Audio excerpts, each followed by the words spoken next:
AC വാങ്ങാൻ ഭർത്താവ് വിസമ്മതിച്ചതിന് പിന്നാലെ ഭാര്യയെ ജീവനൊടുക്കിയ നിലയിൽ കണ്ടെത്തി തമിഴ്നാട് തിരുവള്ളൂരിലാണ് ഈ സംഭവം ഉണ്ടായിരിക്കുന്നത്. പുല്ലാരമ്പാക്ക് സ്വദേശി ആകാശിന്റെ ഭാര്യ മോനിക്കയാണ് മരിച്ചത്. ജോബി ജോർജ് ഉണ്ട് ചെന്നൈയിൽ നിന്ന്. ജോബി, വിവരങ്ങൾ പറയൂ. തിരുവള്ളൂരിൽ പൂണ്ടിക്കടുത്ത് ജയറാം സ്ട്രീറ്റിൽ ഉള്ള ആകാശ്, 26 വയസ്സുള്ള ആകാശിന്റെ ഭാര്യ മോനിക്ക, 23 വയസ്സുള്ള മോനിക്കയാണ് മരിച്ച നിലയിൽ കണ്ടെത്തിയത്. ഈ ആകാശം കുടുംബവും പറയുന്നതനുസരിച്ച് ഇവർ വർഷങ്ങളായി പ്രണയത്തിലായിരുന്നു. ആകാശം മോനിക്കും സ്കൂൾ കാലം മുതലേ പ്രണയത്തിലായിരുന്നു. പിന്നീട് 3 വർഷത്തിന് മുമ്പാണ് വിവാഹിതരായത്.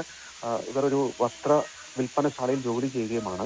കഴിഞ്ഞ കുറച്ച് ദിവസങ്ങളായി വീട്ടിൽ ചൂട് കാരണം AC വാങ്ങണം എന്നതിനെ ചൊല്ലി സംസാരമുണ്ടായിരുന്നു. കഴിഞ്ഞ രാത്രിയിൽ വലിയ തർക്കമുണ്ടായി. അതിനുശേഷം ആകാശും ഇളയ സഹോദരനും അച്ഛനമ്മമാരും വീടിന്റെ ടെറസിലാണ് രാത്രിയിൽ കിടന്നുറങ്ങിയത്. രാവിലെ താഴെ വന്ന് വിളിക്കുമ്പോൾ മോനിക്ക എഴുന്നേൽക്കുന്നുണ്ടായിരുന്നില്ല. പിന്നീട് വാതിൽ പൊളിച്ച് അകത്ത് കടക്കുമ്പോൾ തൂങ്ങി മരിച്ചു കണ്ടെത്തുകയായിരുന്നു. അതിനെ പോലീസിനെ വിവരം അറിയിച്ചു എന്നുള്ളതാണ് ആകാശം പറയുന്നത്.